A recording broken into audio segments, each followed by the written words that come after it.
ఇకపై దర్శన టికెట్ ఉంటేనే వీఐపీలకు గదుల కేటాయింపు.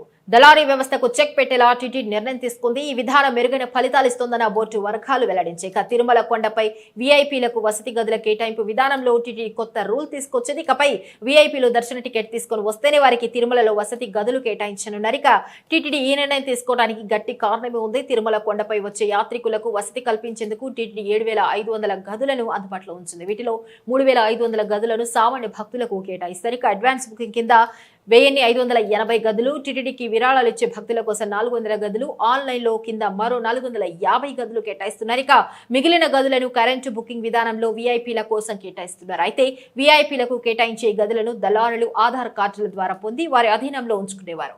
ఈ గదులను 2 రోజుల పాటు ఉపయోగించుకునే వీలు ఉండటంతో రోజుకు ఒక భక్తుడికి చొప్పున లేకపోతే 2-3 భక్తులకు కలిపి ఈ గదులను అద్దెకిస్తూ దళారులు పెద్ద ఎత్తున వసూలకు పాల్పడుతున్నారు.